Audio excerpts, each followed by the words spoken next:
নাফিজা বেগম বললেন, আমি সবাইকে বলে দিচ্ছি, আজকে আনায়াকে ছেলেপক্ষ দেখতে আসবে। ভালো লাগলেই বিয়ের কথা পাকা হবে। মায়ের মুখে এমন কথা শুনে আনায়ার পুরো পৃথিবী উলটপালট হয়ে গিয়েছে। বারবার নাহিদের মুখটা তার চোখের সামনে ভেসে উঠছে। আহিয়ান একবার বোনের দিকে তাকায়, তারপর মায়ের উদ্দেশ্যে বলে, আনায়া নাহিদকে পছন্দ করে আম্মু। নাহিদ যথেষ্ট ভালো ছেলে, ভালো চাকরি করে। আনায়া ওর কাছে ভালো থাকবে। আমি সময় করে এই বিষয়টা নিয়ে কথা বলতাম, তবে তুমি যা শুরু করেছো এখনই সব বলতে হলো। আনায়ার মুখে এসব শুনেই সবাই অবাক। নাহিদ ভালো ছেলে, এই নিয়ে তাদের কোনো সন্দেহ নেই। তবে আনায়া নাহিদকে পছন্দ করে এই বিষয়ে কারোরই কোনো ধারণাই ছিল না।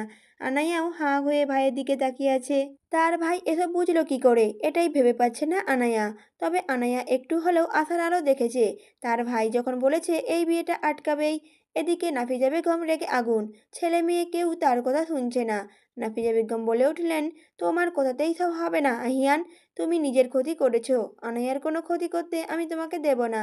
আহিয়ান বলল, আমু তুমি কি চাও না আনাইয়া সুখে শান্তিতে থাকুক? নাফিজা বেগম বলে উঠলেন, আমি চাই বলেই বলছি। আমি যে ছেলে ঠিক করেছি তার কাছে আনাইয়া সবসময় ভালো থাকবে। আহিয়ান বলল, ভালো থাকলেই হবে না আম্মু। তারা দুজন দুজনকে পছন্দ করে কিনা এই বিষয়টা সমান গুরুত্বপূর্ণ। আনাইয়া নাহিদকে পছন্দ করে, নাহিদও আনাইয়াকে পছন্দ করে। তারা একসাথে ভালো থাকবে।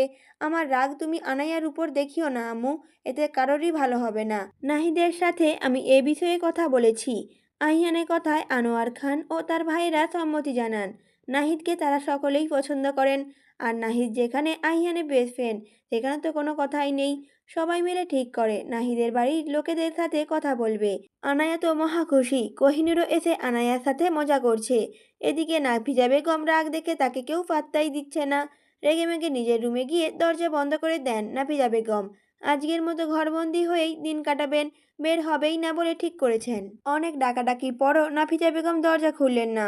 এদিকে কোনো সাড়া শব্দ না পেয়ে আনোয়ার খান খুবই চিন্তিত হয়ে পড়েছেন। এই বুড়ো বয়সে স্ত্রী তার এমন এমন কাণ্ড করছে, তিনি দেখেও কিছু বলতে পারছেন না। এই নিয়ে নিজের কাছেই নিজের লজ্জা লাগছে। আনোয়ার খানের সাথে আনায়াও খুব চিন্তিত। তার জন্য যদি মায়ের ক্ষতি হয়ে যায় তাহলে নিজেকে কিভাবে ক্ষমা করবে। বাড়ির সকলেই নাফিজা বেগমের দরজার সামনে দাঁড়িয়ে তাকে ডাকাডাকি করছে। কোহিনূর কোনো কথা না বলে পাশেই দাঁড়িয়ে আছে। আইয়ান হঠাৎ করে কোথা থেকে এসে তার বাবার হাতে একটা শপিং ব্যাগ ধরিয়ে দিল।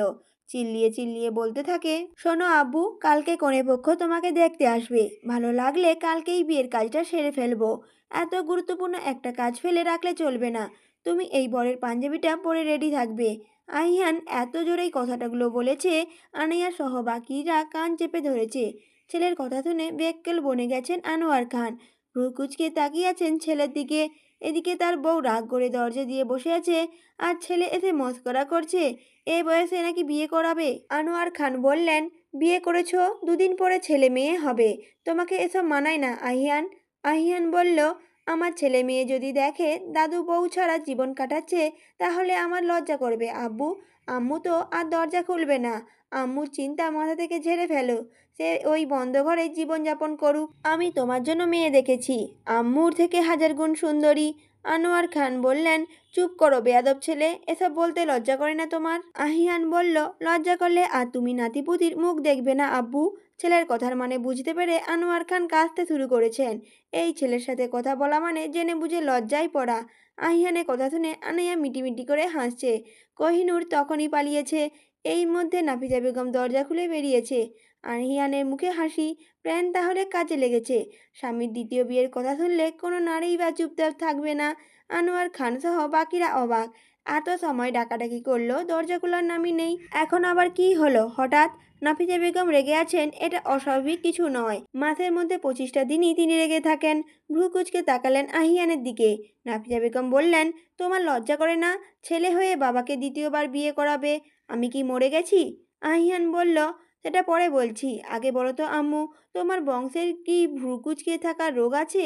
সবসময় এমন করে তাকাও কেন? নাফিজা বেগম বললেন, চুপ করো আহিয়ান। আমি তোমাকে পেটে ধরেছিলাম, ভাবতেও অবাক লাগে। আহিয়ান বলল, পেটে না ধরে পিঠে ধরা যায়? এটা কখনো শুনিনি তো। যাই হোক, আব্বুকে কালকে আমি আবার বিয়ে করাবো। তুমি তো পাত্তা দাও না, এভাবে আর কতদিন বলো? তুমি রেডি থেকো আম্মু, সতীন বলে কথা, ভালো করে দেখে শুনে ঘরে তুলতে হবে না? বলেই নিজের রুমে চলে যায় আহিয়ান।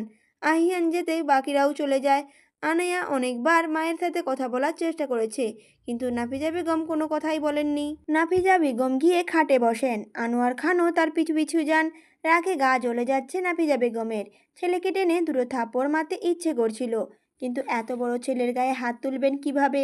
রাগের মধ্যেও মুখে তার চিন্তার ছাপ স্পষ্ট।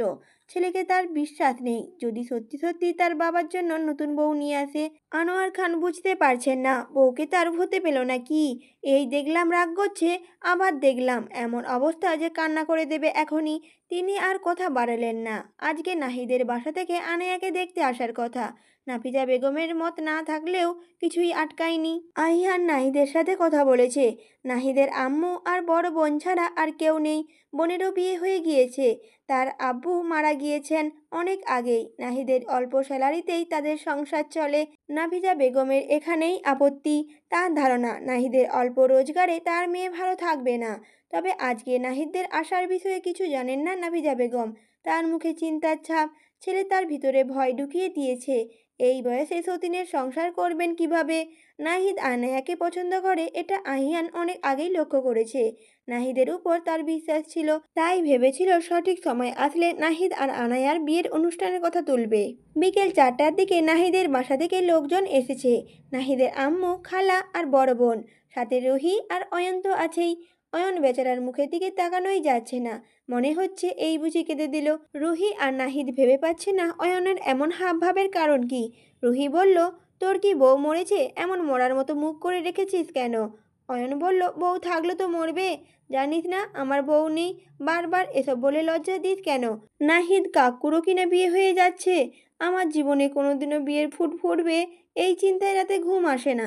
রুহি বলল, তোর কপালে বউ জুটবে না বাদর, বিয়ের ফুল ফোটার আগেই যেন সেটা মরে যায়। অয়ন বলল, রুহির বাচ্চা, তোকে আমি মেরে ফেলবো বলে দিলাম, এমন অলক্ষণে কথা বলিস না। রুহি বলল, তার আগে আমি তোর ব্যবস্থা করছি, দাঁড়া। অয়ন আর রুহির কাণ্ডে নাহিদ খুবই বিরক্ত। যেখানেই যাবে সেখানেই বিয়ে হচ্ছে না এই নিয়ে একজন কান্নাকাটি করবে তো আরেকজন অভিশাপ দেবে। এদের এই কাহিনী দেখতে দেখতে বিরক্ত নাহিদ। নাহিদ বলল, ভাই তোরা থাম, আমার বিয়ের শখ মিটে গেছে, আয় এখান থেকে বাড়ি যাই, বিয়ে করতে হবে না। অয়ন বলল, নাহিদ কাকু রাগ কইরো না, এই আমরা চুপ কইলাম, আর কবুল বলার আগ পর্যন্ত মুখই খুলব না। প্রতি উত্তরে রুহি বলে উঠল, আল্লাহ তোকে সুবুদ্ধি দিয়েছেন, চুপ না থাকলে পরে দেখা যাবে নাহিদের জায়গায় তুই কবুল বলে দিলি। রুহি আর অয়ন্ত চুপ করেছে। এদিকে হয়েছে আরেক কাণ্ড। নাহিদের খালার সাথে কথা বলেছিলেন আনোয়ার খান, পাশে তার ভাইরাও দাঁড়িয়ে। আহিয়ান নাফিজা বেগমকে দেখিয়ে দেখিয়ে নাহিদের খালার পাশে আনোয়ার খানকে বসিয়েছে। নাফিজা বেগম ভেবেছেন এই মহিলার সাথেই আনোয়ার খানের বিয়ে ঠিক করেছেন নাহিয়ান। পাশাপাশি বসেছে, তার উপর আবার হেসে হেসে গল্প করছে। দুজনকে কথা বলতে দেখে তুলকালাম কাণ্ড বাঁধিয়ে দিয়েছেন তিনি। আনোয়ার খান হাজার চেষ্টা করেও বুঝাতেই পারছেন না, কান্না জুড়ে দিয়েছেন তিনি। মেহমানদের সামনে আনোয়ার খান পড়েছেন লজ্জায়। নাহিদের খালা শুধু দেখেই যাচ্ছেন, তার মনে হচ্ছে এটা পাগলদের বাড়ি, না হলে কেউ এমন করে? আফজাল খান ও ছোট ভাই সহ উপস্থিত সবাই এসব দেখে হাসাহাসি করছে। নাফিজা বেগম আজ ভালোই জব্দ হয়েছেন। আহিয়ানের মুখেও দুষ্টু হাসি, তার প্ল্যান পুরোপুরিভাবেই কাজে এসেছে। আহিয়ানে এমন হাসি দেখে আনোয়ার খান রেগে যাচ্ছেন। এমন ছেলে জন্ম দিয়েছেন, মানুষের সামনে মান সম্মান আর রাখলই না। এই বয়সে এসে মেয়ে ঘটিত বিষয় নিয়ে এমন ঝামেলায় পড়তে হবে তা কখনোই ভাবেননি। আহিয়ানের ছোট চাচি আর ফুপু নাফিজা বেগমকে সব কিছু বুঝিয়ে বলেছেন। মেহমানদের সামনে এমন কাণ্ড করেছেন, এই লজ্জায় তিনি রুম থেকে বেরই হননি। রুহি আর কোহিনুর মিলে আনায়াকে সাজাচ্ছে। আনায়াকে একটা নীল রঙের শাড়ি পরানো হয়েছে, চোখে কাজল, ঠোঁটে লিপস্টিক, মুখে হালকা প্রসাধনীর ছোঁয়া, মাথায় সুন্দর করে ঘোমটা টানা, গোলগাল মুখে সুন্দর সাজে অপূর্ব লাগছে আনায়াকে। কোহিনুর আনায়ার দিকে তাকিয়ে মুচকি হাসে, কাজল লাগিয়ে দিয়ে বলে, এই যে আনায়া আপু, তোমাকে কাজল লাগিয়ে দিলাম, আর কারোর নজর লাগবে না। রুহি বলল, কি বলছো কোহিনুর, যা সুন্দর লাগছে অন্য কারো নজর লাগার আগে আমাদেরই লেগে যাবে। কোহিনুর বলল, হ্যাঁ ঠিকই বলেছ, নাহিদ ভাইয়া তো আজকে চোখ সরাতেই পারবে না আনায়া আপুর থেকে। রুহি আর কোহিনুরের কথা শুনে লজ্জায় লাল হয়ে যাচ্ছে আনায়া। আহিয়ান এসে আনায়াকে নিয়ে যেতে বললে কোহিনূর আনায়াকে নিয়ে সেখানে যায় যেখানে নাহিদদের বাড়ির লোকজনেরা বসেছে। আনায়া সবাইকে সালাম করে সোফায় বসে। নাহিদ সত্যিই চোখ ফেরাতে পারছে না তার স্বপ্নের প্রেয়সীর থেকে। মেয়েটা এমনিতেই সুন্দর, সাজলে যেন আরো বেশি সুন্দর লাগে। নীল শাড়িতে আনায়াকে নীল পরীর মতো লাগছে। নাহিদের আম্মু আগেও আনায়াকে দেখেছেন। ছেলের জন্য আনায়াকে তার আগে থেকেই পছন্দ, তবে সাহস করে বলতে পারেননি।